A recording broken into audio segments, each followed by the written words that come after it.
Hello, je vous retrouve déjà avec une petite tête parce que j'ai extrêmement mal dormi cette nuit et ça fait un moment que j'accumule un peu les nuits pas ouf. Voilà, petite tête du jour. Ne faites pas attention, j'ai encore des problèmes avec mon appartement. Je crois que je vous l'ai jamais dit en fait. Mais j'ai des soucis, il y a des malfaçons. C'est une construction qui est récente. Je suis la première locataire, mais du coup il y a beaucoup de malfaçons. Là, la malfaçon, c'est un tuyau qui claque toute la nuit. Voilà, donc autant vous dire que c'est un peu compliqué pour dormir. Mais bon, bref, je reviens parce que j'ai reçu un colis. Alors, mon adresse, c'est sur les deux côtés, donc très chiant. Donc, on va essayer d'ouvrir ça sans trop vous montrer. Visiblement, ils ont galéré à trouver parce que c'est noté numéro de boîte aux lettres, point d'interrogation, etc. Donc, ils ont peut-être dû faire du repérage avant. Je sais d'ores et déjà ce que c'est. C'est un roman de la rentrée littéraire des éditions Charleston, qui n'est autre que Quand viendront chanter les loups de Florence Herlemann, que j'ai donc lu en avant-première. Ah oui, il y a beaucoup de choses à l'intérieur de cette... Oh là là, il est dédicacé en plus. Alors, je vais vous lire un peu, avec un chat dans la gorge, le communiqué de presse. Une plongée au cœur d'une nature aussi belle que sauvage, à la fois protectrice et hostile. C'est vraiment le pitch du roman. On est comme ça dans un univers qui d'ailleurs n'est pas vraiment daté, pas vraiment de lieu, mais on sait qu'on est au cœur des montagnes et qu'on est dans une nature extrêmement sauvage. Et d'ailleurs, la couverture parle d'elle-même. On est vraiment plongé dans cette ambiance-là. Et du coup, c'est un roman effectivement qui est parfait pour l'hiver hein, au niveau de cette ambiance. C'est un livre donc que j'ai lu dans le cadre des lectrices Charleston. Et spoiler, hein, je peux déjà vous le dire, que je n'ai pas trop apprécié. Je suis vraiment désolée voilà, pour cet avis lecture pas très positif. Je vous en parlerai je pense un peu plus à mon avis dans une vidéo spéciale dédiée aux sorties Charleston du mois de janvier et de février. Je vais faire par catalogue de parution, ce sera plus simple. Mais c'est une lecture qui ne m'a pas emballée du tout. Voilà, c'est même clairement un flop pour moi. Donc c'est un peu compliqué de vous faire un retour, de vous expliquer un peu le pitch, mais bon.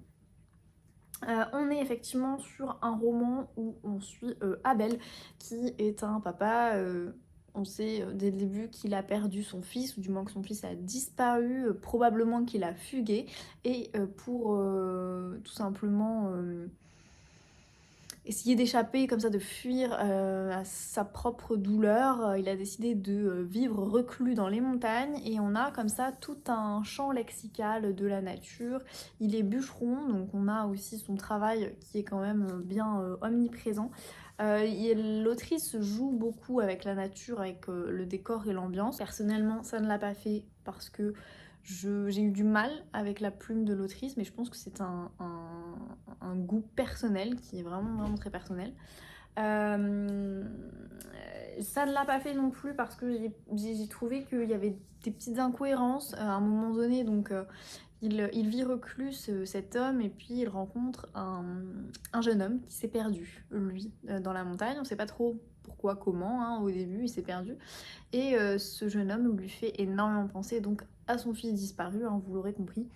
Et il va un peu le prendre sous son aile et on va suivre un peu son destin, voilà, le destin de cet homme avec ce jeune homme, le lien qui va naître entre eux et tout ça au cœur de la nature. En soi, le pitch a l'air très chouette, sauf que moi ça ne l'a pas fait parce que je sais pas, j'ai pas adhéré avec la plume et puis il y avait pour moi des grosses incohérences dans le récit, des choses qui ne servaient pas trop le récit. Enfin voilà, je vais pas développer 150 ans sur mon flop, mais je suis clairement passée à côté. Et pourtant, voilà, heureusement d'ailleurs, pour moi, il est très court. Mais je vais quand même vous donner quelques avis de lectrices qui, elles, ont adoré. Je sais que, voilà, alors je sais pas si je suis partie des seules, mais certaines, je sais pas. Je sais pas si je suis partie des seules qui n'a pas apprécié. Je sais qu'il y a un livre que d'ailleurs je suis en train de lire en ce moment, je vais pas vous dire lequel, mais il y a un livre que je suis en train de lire en ce moment récit où tout le monde a aimé, vraiment tout le monde, sauf moi visiblement, j'en suis à 70% je crois, quelque chose comme ça, et je sais que, alors c'est pas un flop comme celui-ci, parce que pour le coup celui-là c'est un véritable flop, on peut dire ça comme ça. Mais le livre que je suis en train de lire, ça va clairement être une lecture mitigée et je suis terriblement désolée pour l'autrice, hein, alors que pourtant j'ai déjà lu cette autrice et j'ai adoré d'ailleurs son dernier roman. Donc comme quoi, une même autrice, je peux adorer un livre et puis pas apprécier un autre livre. C'est vraiment, ça dépend je pense des thématiques, ça dépend de la manière dont les thématiques sont abordées. Ça dépend de plein de choses. Mais en tout cas, je suis assez tristoun. Voilà, tristoun parce que bah, j'ai l'impression d'être un peu solo à avoir cet avis-là donc, sur le livre que je suis en train de lire. Et j'ai l'impression que ça a été un peu pareil pour celui-ci, même si je crois qu'on en avait discuté entre lectrices. Il y avait certaines scènes, il fallait que j'en parle parce que je trouvais que c'était complètement décalé, en décalage complet. Voilà, enfin, perso, j'ai pas accroché, vous l'aurez compris. Et donc, en tout cas, évitons de... Mais bon, je vous explique quand même pourquoi je n'ai pas compris, parce que je trouvais que voilà, l'ambiance n'était pas là, le personnage est pas spécialement attachant, il fait des trucs... Je la regarde, mais parce que... il fait des trucs, le personnage principal... je sais pas, je trouvais que c'était pas hyper réaliste comme ambiance, mais c'est encore une fois très personnel. Par exemple... Pauline Books nous dit « Une autrice à la plume enchanteresse qui parvient à nous immerger totalement dans son récit, un roman plein de bienveillance, d'espoir et de résilience. » Donc, moi je suis pas en accord avec cet avis, mais voilà, vous pouvez, si en tout cas le pitch vous tente, il faut toujours se faire son propre avis, et vous pouvez également adhérer. Odessa, une magnifique histoire de résilience. J'ai beaucoup aimé de la plume de l'autrice et sa sensibilité. Les émotions de ses personnages sont décrites de manière très juste. Lecture de Sarah, un roman puissant et vibrant sur les bienfaits du temps et de la nature face au traumatisme. T-Books and You, un roman profondément émouvant porté par une ambiance douce et poétique. Le récit est bercé par la beauté et la puissance de la nature qui semble en toile de fond refléter les émotions intérieures d'Abel.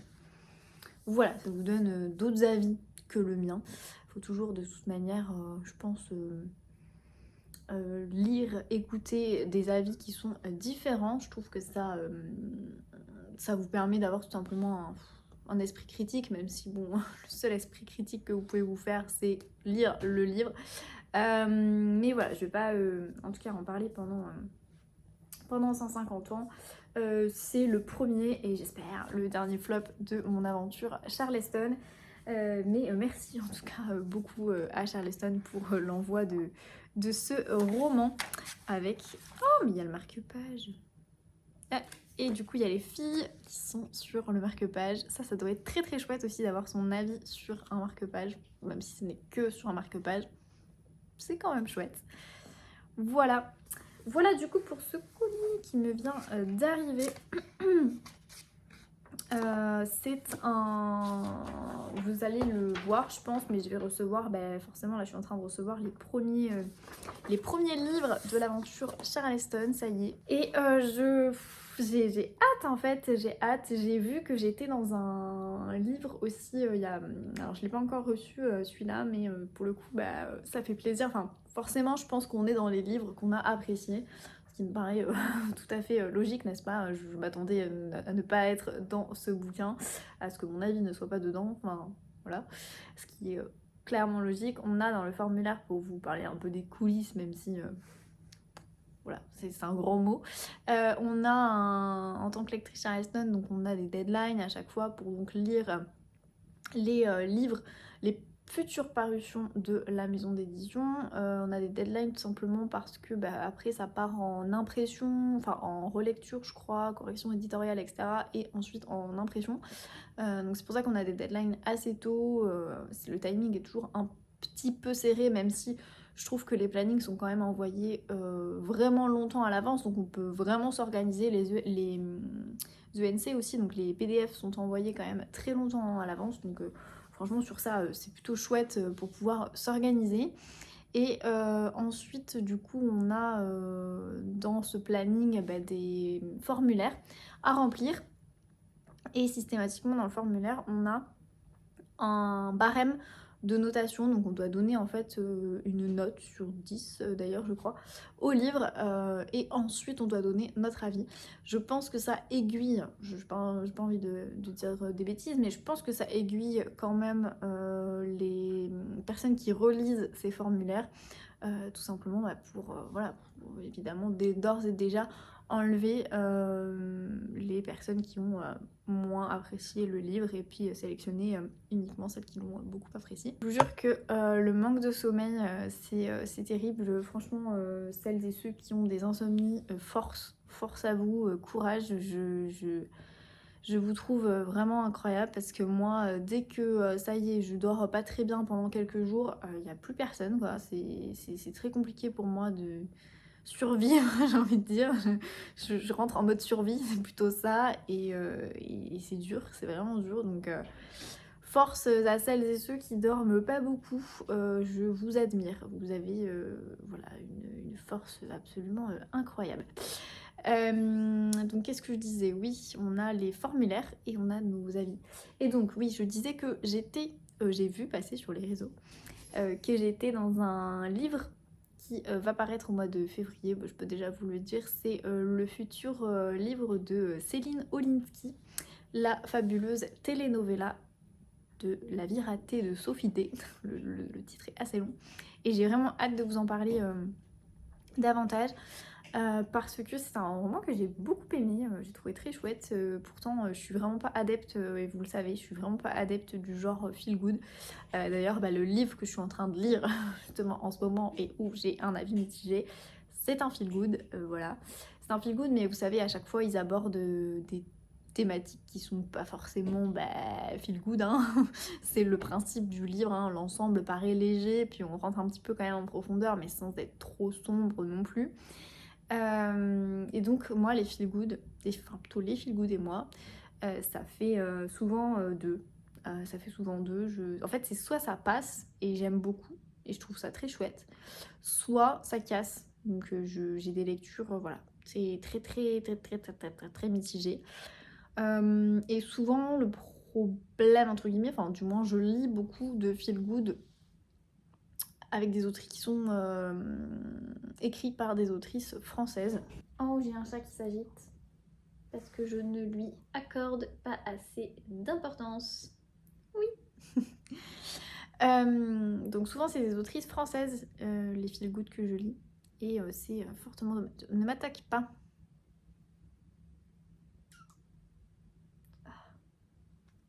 C'est quoi? C'est quoi ça? C'est quoi ce chat? Bref, donc souvent ouais ce sont des autrices françaises et j'avoue que je trouve ça... en fait je suis méga gênée systématiquement quand je n'aime pas un feel good parce que j'ai... D'ailleurs c'est assez drôle parce qu'on en parlait avec Cécilia. Je me fais agresser. On en parlait avec Cécilia et on disait que sur Bookstagram notamment on n'a plus... Enfin... Dès qu'on poste un avis qui est un peu mitigé, un peu négatif sur un auteur ou une autrice, ça y est, on se fait démonter. Et c'est fortement dommage. Et les autrices françaises, oui, je disais que j'avais vraiment Enfin, j'étais un peu triste systématiquement de poster des chroniques négatives parce que j'ai toujours peur qu'elles tombent dessus. Après, d'un autre côté, j'ai envie de dire, ça fait partie du jeu. Moi, j'ai toujours été 100% honnête et j'ai toujours eu envie, en fait. Instagram, d'ailleurs, notamment, c'est clairement... c'est clairement mon carnet de lecture, hein, finalement, où je mets tous mes avis sur les livres. Donc, je mets les avis positifs comme les avis négatifs. Et je continuerai à le faire pour Charleston, pour tous mes partenariats, ce que je fais. Et que ça plaise ou pas, c'est vraiment en gros c'est vraiment mon carnet de lecture Instagram, et je l'utilise alors pour vous partager, pour échanger, pour voilà, qu'on puisse se donner mutuellement nos avis, mais c'est aussi pour que je puisse avoir une trace et voilà, revoir un peu ma chronique quelques années ou quelques mois après. Je vous fais un monologue là, c'est passionnant. J'espère que ça ne vous dérange pas, mais tout ça pour dire que ouais, je suis un peu, je suis un peu, voilà, c'est bizarre de vous dire c'est un flop, mais en même temps c'est la vérité. Je vais pas édulcorer juste parce que je suis dans un programme partenaire spécial, blablabla. Voilà ce que j'avais à vous dire pour aujourd'hui. Je vous retrouve plus tard parce que là j'ai pas trop le temps de vous parler. Il faut que je fasse un petit point sur ce que je vous ai dit, ce que je vous ai pas dit. Et puis je vais aller m'occuper de du démon qui me sert de chat. Non, je rigole, elle est mignonne, mais il faut s'en occuper. Et je vous reprends plus tard. Et coucou, je passe simplement pour vous faire un petit coucou. Regardez-moi ce soleil de fin de journée là, trop beau. Trop agréable en ce dimanche.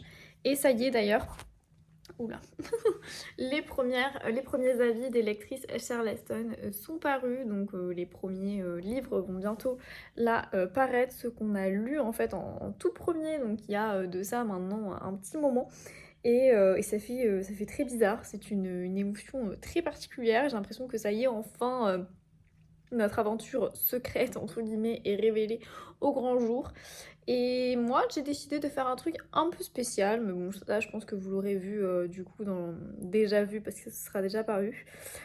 Sur Instagram, voilà, j'ai décidé de faire alors, un réel exprès sur, du coup, mon premier coup de cœur de l'aventure. Et j'espère pouvoir faire la même chose sur tous les coups de cœur que j'ai.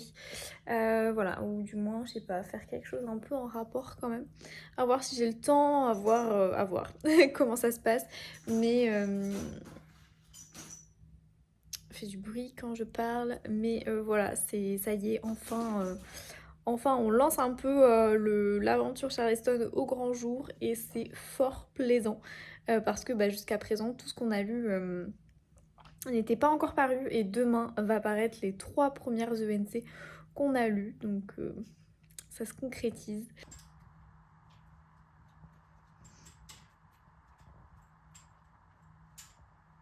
Hello, hello! On se retrouve, on est aujourd'hui lundi et j'ai toujours une tête de fatiguée parce que ce mois de janvier, super long. Il fait froid, je trouve, je sais pas, le temps... Il fait très très froid cette semaine apparemment, ça gèle tous les matins, bref. C'est assez compliqué je trouve niveau fatigue en ce moment, mais c'est surtout je pense par rapport au temps. Bref, je vous reviens parce que j'ai un colis à ouvrir avec vous du coup. Et il s'agit, je pense, puisque vu la taille, je pense que c'est la masse critique privilégiée de Babelio. Donc Babelio, il y a de ça quelques semaines, m'avait envoyé un mail pour me proposer de recevoir donc un livre sous format donc de masse critique. Pour celles et ceux qui ne savent pas, Babelio fait des masses critiques donc ouvertes au public, mais ils font aussi des masses critiques, ce qu'ils appellent donc privilégiées, avec que certains comptes qui sélectionnent visiblement. Je pense que c'est en rapport avec les goûts de lecture, etc. Et comme sur le principe d'une masse critique, on peut sélectionner le livre et ensuite on est tiré au sort, enfin je sais pas trop comment ça fonctionne, mais tiré au sort pour recevoir le bouquin. Et donc là il s'agit non pas d'un roman, mais comme vous pouvez le voir peut-être ici, d'une bande dessinée. Donc nous allons ouvrir ça ensemble. Vous savez, j'ai les doigts qui sont un peu frais et tout, donc contre le carton là ça me crispe. Donc je vais essayer de... C'est pour ça que je fais ça là, vous savez quand les ongles ils sont... Je sais pas comment expliquer, mais en gros ça me fait des frissons là. Donc au pire c'est pas grave, au pire je sortirai un ciseau, mais bon, je me dis qu'il y a une ouverture facile, donc j'essaye de pas trop toucher le carton avec mes ongles. Je sais pas si ça vous le fait aussi, mais c'est franchement horrible. Ah, ça t'intéresse. Voilà.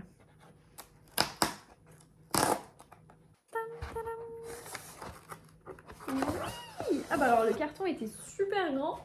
Je pensais que c'était une bande dessinée, mais en fait non, c'est un roman graphique. Ok. Et donc il s'agit d'un roman graphique, Sylvia Shakespeare & Co, qui est donc l'histoire de Sylvia en l'occurrence.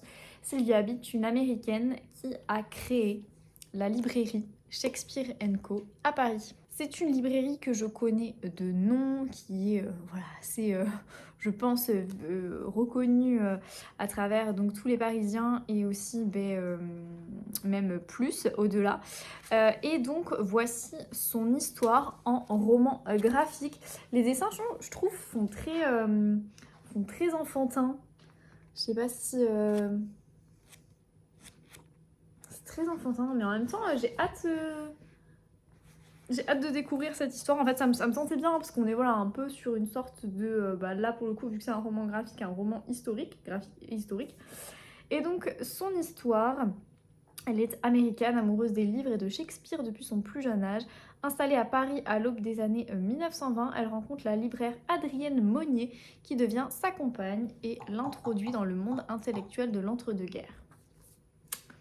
En fait, je connaissais pas du tout son histoire ni cette personnalité, donc je me suis dit que ça pourrait me plaire. Et donc on découvre un petit peu voilà, de son enfance américaine aux heures sombres de l'occupation défile l'odyssée douce et délicate d'une femme d'exception dont l'engagement a ouvert de nouveaux horizons à toute une génération d'écrivains et de lecteurs. Quand est-ce que ça sort ça? Je sais plus. Janvier 2025, ça sort ce mois-ci, si je me trompe pas. Voilà, j'ai hâte, franchement, j'ai hâte de lire ce roman graphique. J'ai aucun, je crois, de roman graphique. J'en lis tellement peu, j'ai dû lire un seul roman graphique, je crois, dans ma vie. Mais voilà, ça me tentait bien, donc merci beaucoup aux éditions Vibert, c'est sorti chez Vibert, et à Babelio pour cette masse critique privilégiée. Franchement, il me tarde, surtout que j'ai du temps libre fin janvier pour pouvoir donc me plonger dans cette lecture. Car je suis en congé, puis ensuite en rien, avant de changer de travail. Je prends un nouveau départ, entre guillemets, un nouveau travail début février. Et donc du coup, je vais avoir 15 jours en fait de transition, si vous voulez, entre mes deux postes, et je vais avoir un petit peu de temps du coup pour pouvoir lire, et notamment ce roman graphique. Franchement, je trouve voilà, vraiment les dessins très, très enfantins, mais en même temps très doux. Je sais pas si c'est jeunesse, honnêtement, je pense pas quand même, mais... Et donc l'autrice c'est Emilia Cynthia Perry et la dessinatrice c'est Sylvia Vanni. Voilà. Écoutez, du coup je vais vous en reparler très très bientôt, parce que pour vous en donner un petit peu des nouvelles et vous dire déjà si c'est un peu orienté jeunesse, mais là au niveau des dessins j'ai l'impression. mais à voir. Voilà pour cette chouette réception du jour.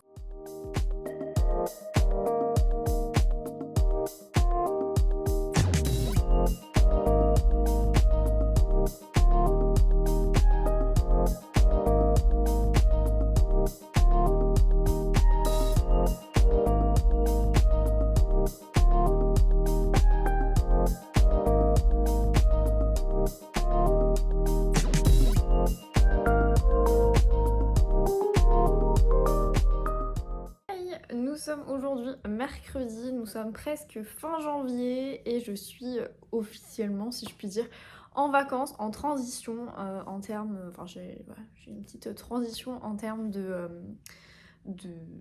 professionnel, si je puis dire, et j'ai toujours une minuscule tête, on va l'appeler le vlog de la petite tête. Non, franchement, je sais pas, je suis en train de m'enrhumer. Ce qui est un comble, hein, vu que je suis en vacances, c'est franchement pas le moment, mais bon, c'est pas grave, on choisit pas non plus son moment. J'ai 150 millions de trucs à vous dire, évidemment, parce que ça fait 150 ans qu'on ne s'est pas vu, mais bon, vous savez pas, parce que c'est la séquence juste après. Je suis passée, tout d'abord, on va reprendre dans l'ordre, je suis passée chez Cultura, donc je vais vous faire un petit book haul et j'ai acheté 3 nouveaux livres.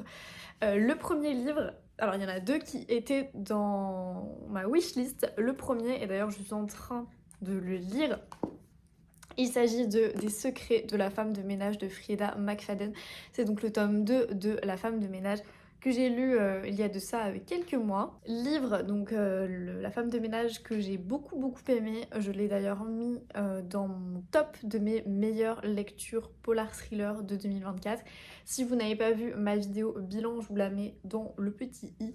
C'est voilà, un thriller qui m'a déroutée, mais dans le bon sens, hein, si je puis dire. J'ai été très agréablement surprise par la tournure qu'a pris les événements, et j'avais très hâte de lire le tome 2. Et donc je vais vous faire un update lecture juste après, mais vous voyez, je suis en cours de lecture.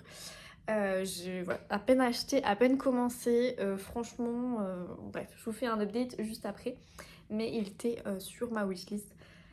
Et donc je me le suis procuré.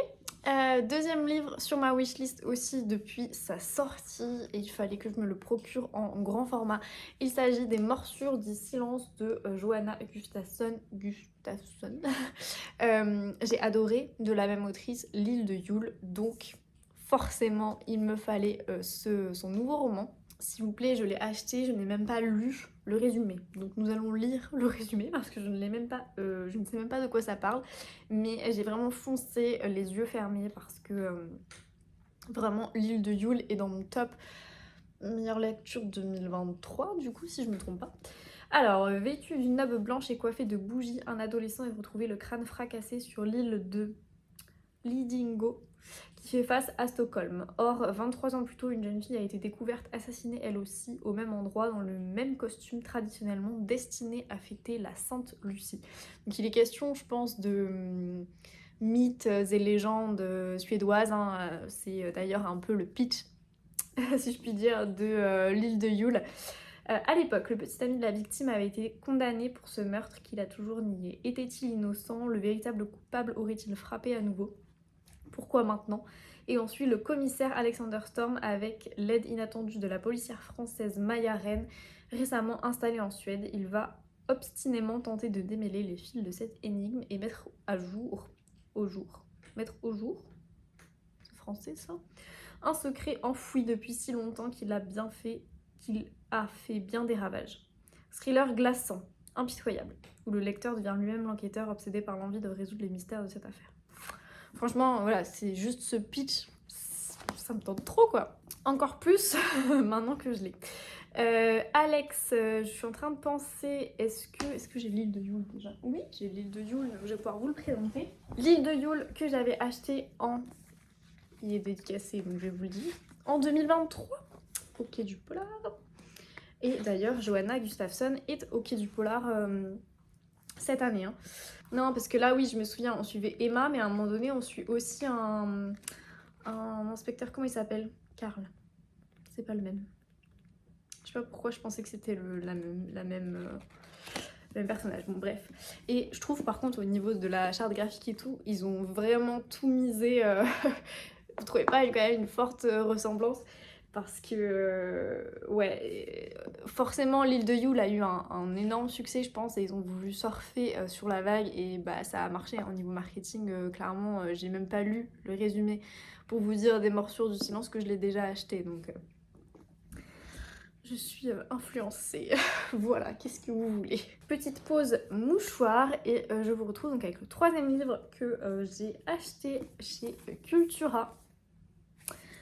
Voilà, un rien peut tout changer de James Clear. C'est un livre qui m'a inspiré fortement Mélissa du compte Senteur de livres. Je pense que vous la connaissez sur Instagram parce qu'elle est la créatrice des rondins, notamment, entre autres, qui sont donc dans ma bibliothèque, et j'ai commencé du coup à le lire. Là, je pense que c'est un bouquin que je vais lire sur un laps de temps assez conséquent.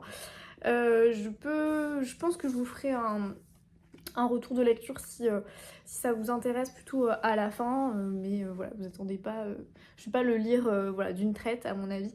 Et c'est un bouquin que je n'ai pas l'habitude, enfin c'est un genre plutôt que je n'ai pas du tout l'habitude de lire, d'acheter. Tout ce qui est développement personnel en général, ça me fait un peu peur, hein, on va dire ce qui est.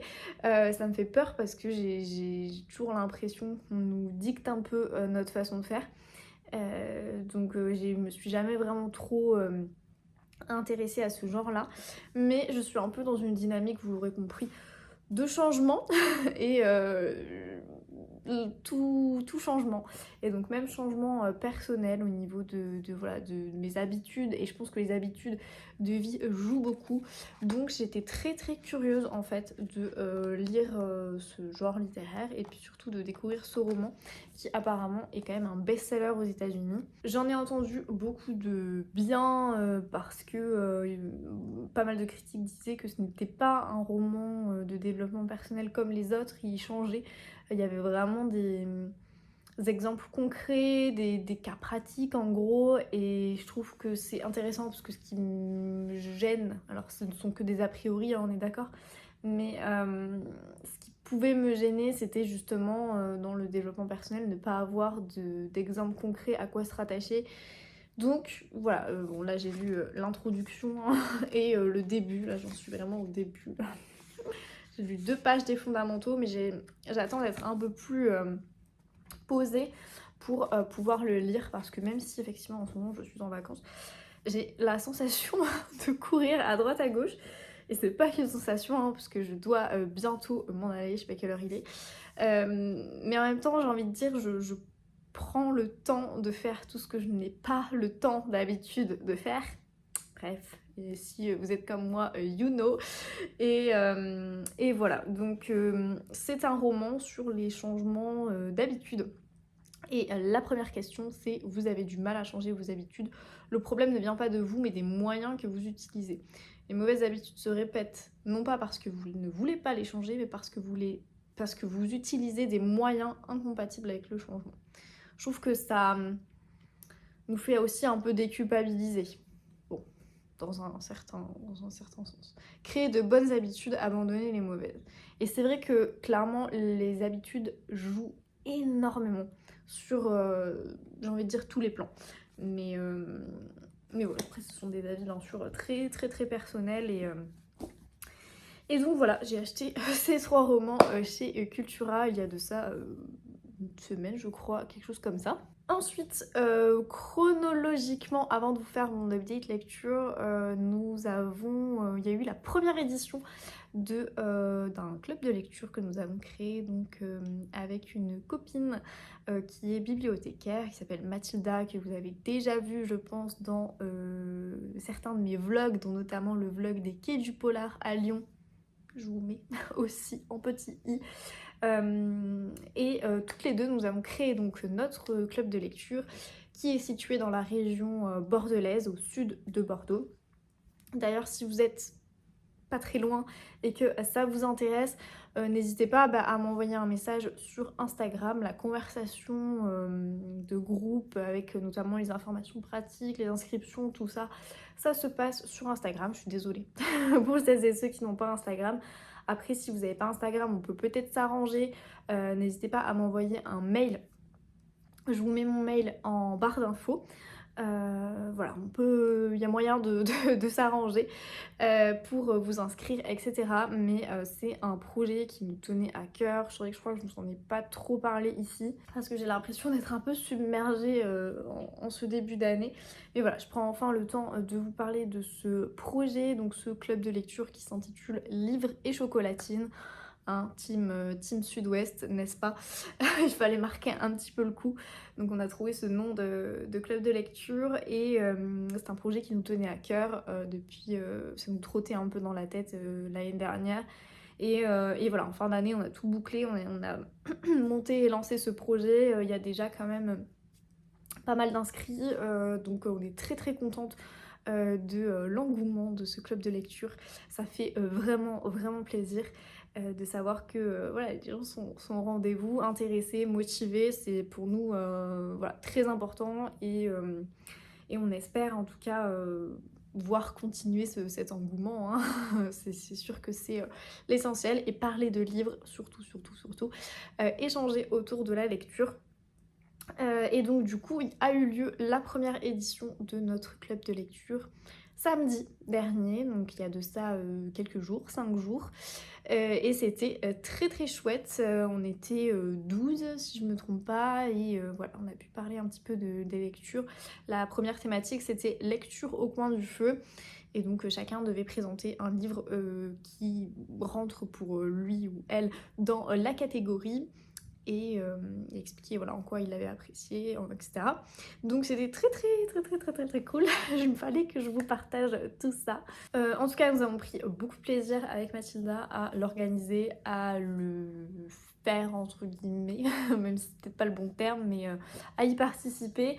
Et voilà, je suis ravie de ce nouveau projet pour cette année 2025, parce que bah quand même, hein, c'est quand même un nouveau projet qui arrive, donc très contente de tout ça. Et maintenant on peut passer du coup à un update lecture. C'est toujours un peu chaotique de vous faire un update lecture dans ces vlogs, vous savez que je lis beaucoup de NC, donc des éditions Charleston pour cette année 2025, enfin jusqu'à septembre, hein, par là. Et donc du coup j'ai beaucoup de ENC, donc je peux pas vous en parler. Donc, voilà. Mais en tout cas, je suis en train de lire une ENC, mais en parallèle de tout ça, j'essaye dans la mesure du possible de lire aussi des livres de ma pile à lire pour changer aussi hein, de genre littéraire. Et donc, je casse un peu les codes. J'ai commencé en fin d'année dernière, je crois, le Cozy Christmas Mystery, donc Murder Party au manoir de Karine Pitoki. J'en suis là. Voilà, donc j'en suis presque à la moitié et je n'arrive pas à avancer. Et je vais vous expliquer tout de suite pourquoi. Alors il est très bon, je préfère ce deuxième tome au premier tome. Je crois d'ailleurs que je vous l'avais dit dans le vlog où je faisais mon retour de lecture sur le premier tome. Le premier tome hein, qui est ici. Hop. Le premier tome c'est celui-ci, donc Retour à Sainte-Marie-Hill, où on suit Joanne qui est une scénariste qui va retourner dans son village, si je puis dire. En Angleterre, elle va revoir son meilleur ami d'enfance qui n'est autre qu'un pasteur qui s'appelle... Comment il s'appelle ce pasteur? J'oublie toujours son prénom, je ne sais pas pourquoi. Joanne, ça me... Voilà, Laurie, il s'appelle Laurie. Et c'est une saga vraiment très cosy, très doudou, hein. C'est parfait, il rentre parfaitement dans le genre cozy mystery. Il y a une petite enquête. Et il y a aussi des animaux, toujours très fun.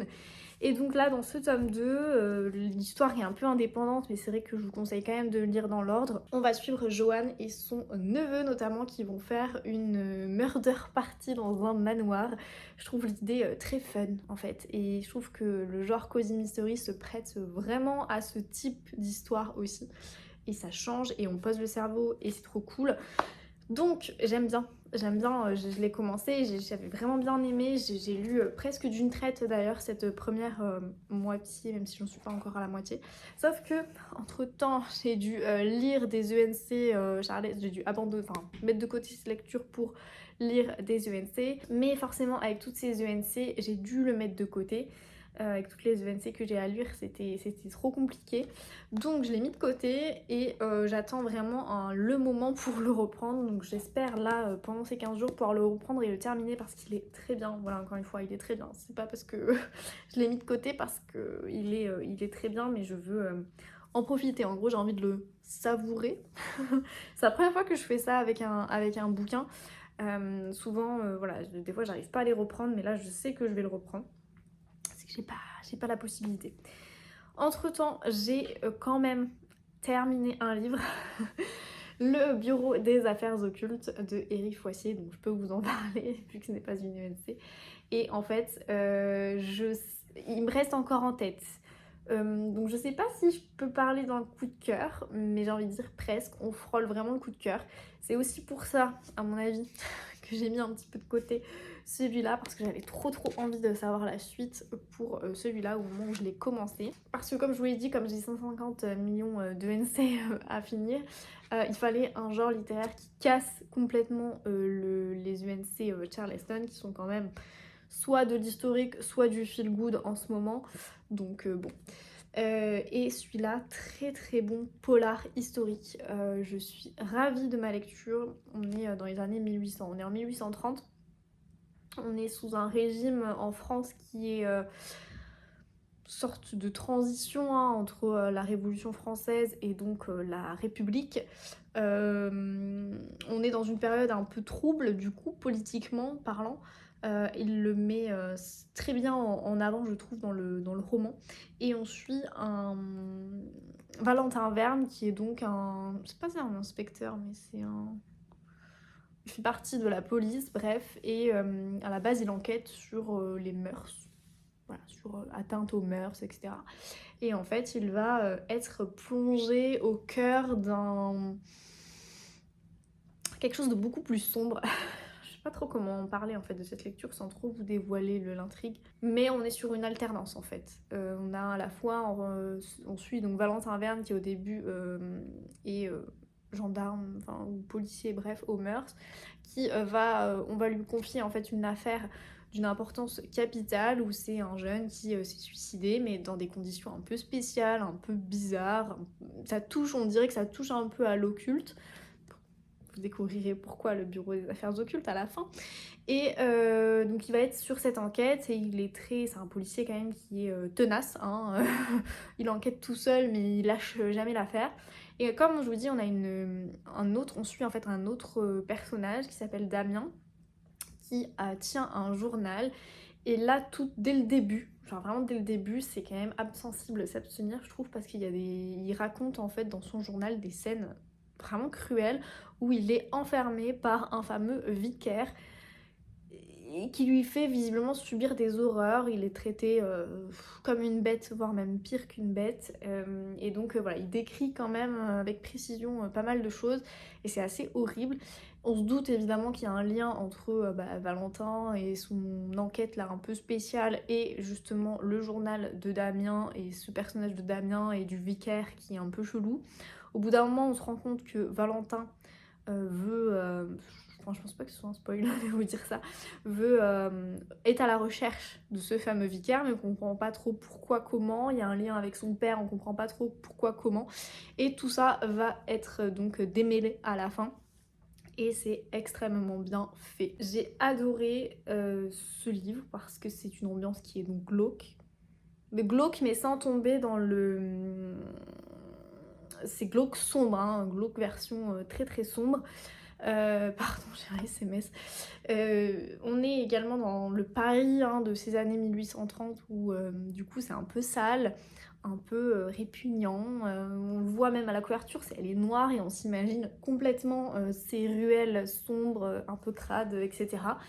Et, et en même temps, c'était très bien narré. J'ai trouvé que la plume était... on est sur une plume qui se prête extrêmement bien en fait à un roman historique qui décrit avec précision les choses, les événements, qui alterne à la fois entre contexte politique de l'époque et contexte historique de l'époque, et en même temps ce personnage de Valentin et un autre aussi personnage qui gravite autour de lui.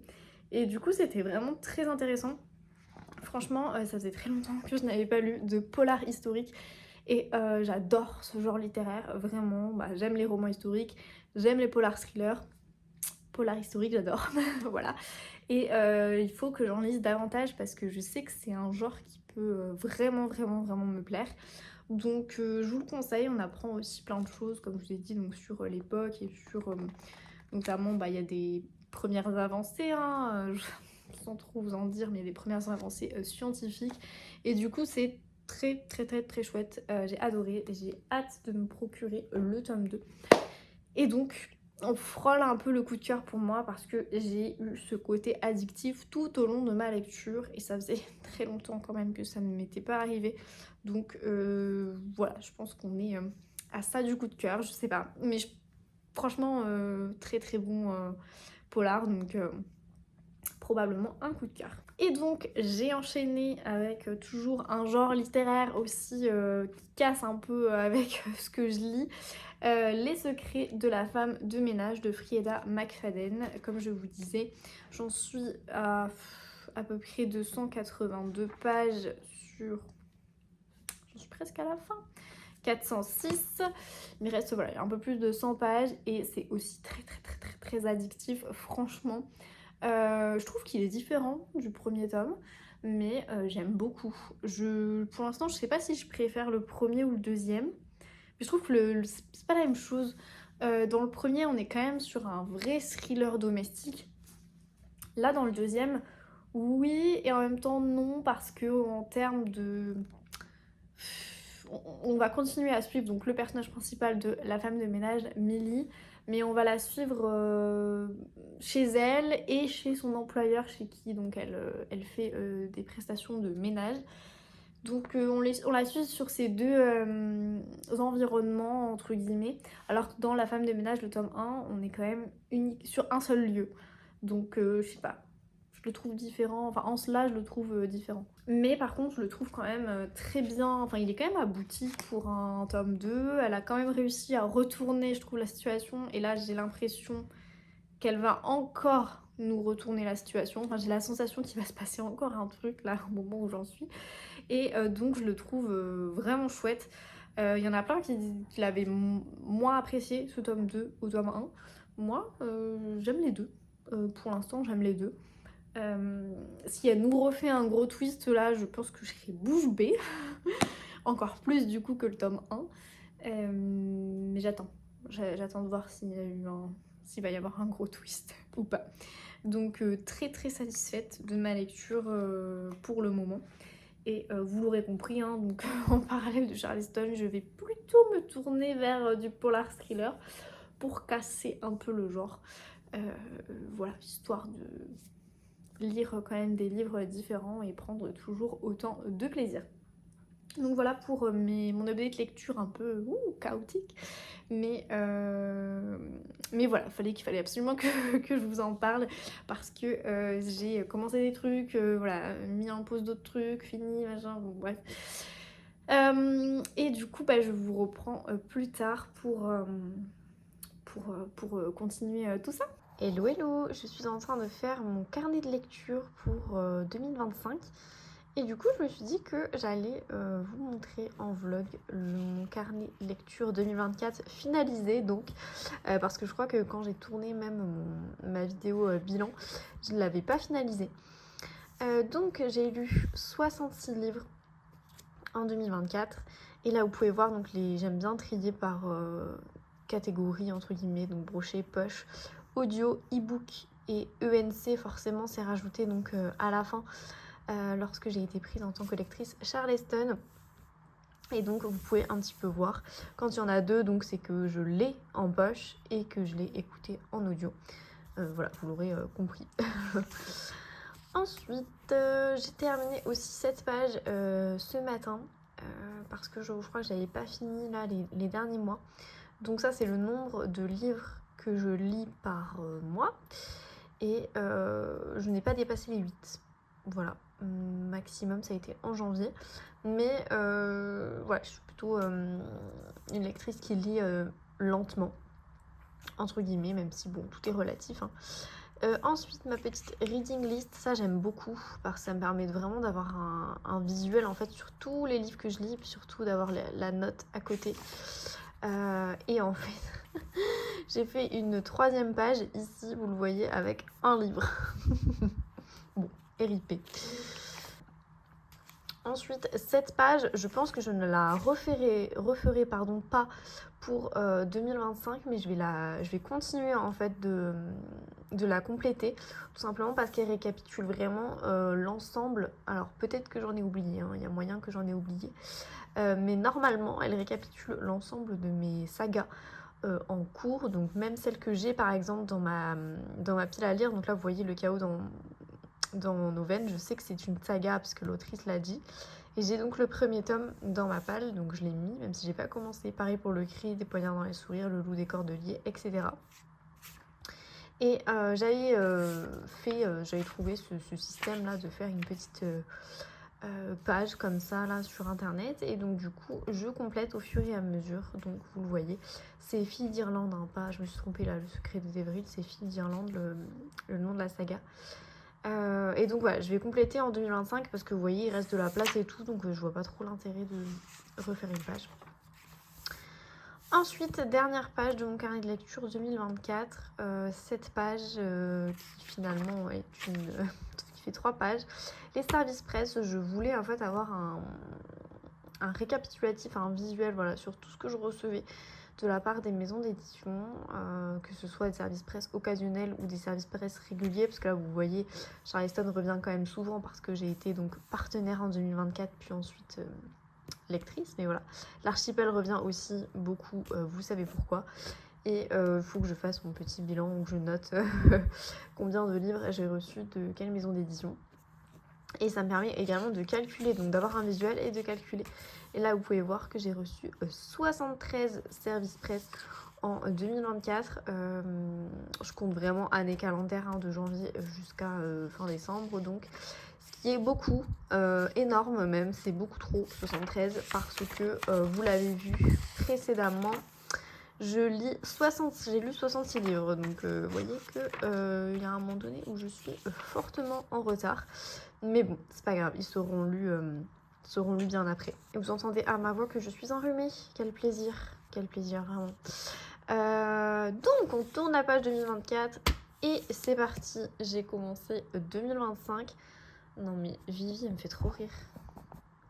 C'est quoi cette position? C'est la position de prière. Voilà. Bref, parenthèse fermée. J'ai lu pour l'instant 4 livres en 2025, donc, depuis début janvier, dont 3 ENC. Donc voilà, quand je vous dis que je lis beaucoup de ENC, mais je peux pas vous en parler, du coup, vous avez l'impression que je lis pas beaucoup. Ça s'explique par ça. Et donc le 4e, c'est le bureau des affaires occultes dont je vous ai parlé précédemment. Et je vais bientôt avoir fini la femme de ménage aussi, le tome 2 là. Et donc je commence, j'ai pas fini, mais je vais avoir une double page là avec mon book tracker, donc ce que je vous ai montré, le nombre de livres que je vais lire par mois. Et là je vais faire également un tracker concernant les livres avec en termes de nombre de pages. Voilà, je trouve ça intéressant de savoir à peu près la taille des livres que je lis. Voilà, et ensuite on basculera sur donc la fameuse reading list, et ensuite je referai, je pense, ma page service presse pour avoir une idée. Mais ouais, je vais rajouter juste un petit graphique ici, le nombre de... Enfin, la taille en fait des livres que je lis. Voilà. Je pense que ça va s'arrêter là pour mon carnet de lecture 2025. Hey, nous sommes aujourd'hui vendredi et on se retrouve parce que j'ai 2 colis qui me sont arrivés dans la boîte aux lettres et un chat qui a décidé de s'exciter aujourd'hui. Allez, file de là. Je pense que ce sont 2 colis qui me viennent des éditions Charleston. Donc nous allons ouvrir ça ensemble. Et je sais pas trop, enfin je sais plus en fait. Je sais plus du tout ce que j'ai commandé. Enfin commandé, oui, parce qu'on a aussi, en tant que lectrice Charleston, on a aussi le catalogue de... Oh! On a aussi le catalogue du coup des autres maisons d'édition, dont notamment les éditions Le Duc, les éditions Alizio. Et donc là, j'ai sélectionné, je me souvenais plus, Guéris tes relations du docteur Nicole Lepera. Stop au schéma dysfonctionnel, rompre les cycles du passé et créer des liens authentiques. J'ai commandé ça moi. Je me souvenais plus. Ouais, en ce moment, je suis un peu dans un mood, et je pense que vous l'avez vu, développement personnel pour ce début d'année 2025. Alors, attendez, on va regarder la 4e de couve. Donc, il est paru, je pense, ou il va paraître aux éditions Le Duc. Alors, les relations sont essentielles à la survie humaine, cependant, ces liens vitaux sont souvent à l'origine de nos souffrances les plus profondes. Si notre cœur est enclin à la compassion, notre système nerveux, lui, garde l'empreinte de nos blessures passées et réagit à la menace, avérée ou non, compliquant ainsi nos rapports aux autres. Ok, donc en fait, ce livre propose de guérir, visiblement, de certaines relations. Dans nos cœurs réside le pouvoir de changer et guérir nos relations. Riche d'exercices de cas concrets, il éclaire la voie à suivre pour sortir des schémas dysfonctionnels. Vous apprendrez à créer de la sécurité dans votre corps et votre esprit, identifier vos besoins non satisfaits et les exprimer, Développer une résilience émotionnelle, cultiver la cohérence cardiaque pour tisser des liens profonds et maintenir une interdépendance saine avec les autres. Mais écoutez, franchement ça m'intéresse. Je me souvenais plus l'avoir commandé mais ça m'intéresse beaucoup. Je trouve que c'est hyper important finalement parfois de se remettre en question entre guillemets ou du moins d'être dans cette démarche de constamment s'améliorer, prendre en compte un peu les erreurs entre guillemets du passé et éviter de les reproduire. En tout cas, cette thématique-là me parle beaucoup. Et dites donc, il est fort épais. Je pense que je vais lire ça sur des mois et des mois. Mais à mon avis, ça peut vraiment être intéressant. Il fait un peu plus de 400 pages. Quand même. Après, c'est écrit quand même relativement gros. Mais merci beaucoup aux éditions Le Duc pour l'envoi de ce roman. Ce n'est pas un roman, c'est un livre. Pour l'envoi de ce livre. Je ne sais pas pourquoi c'est l'habitude de dire roman, je pense. Et le deuxième, pareil, je sais plus.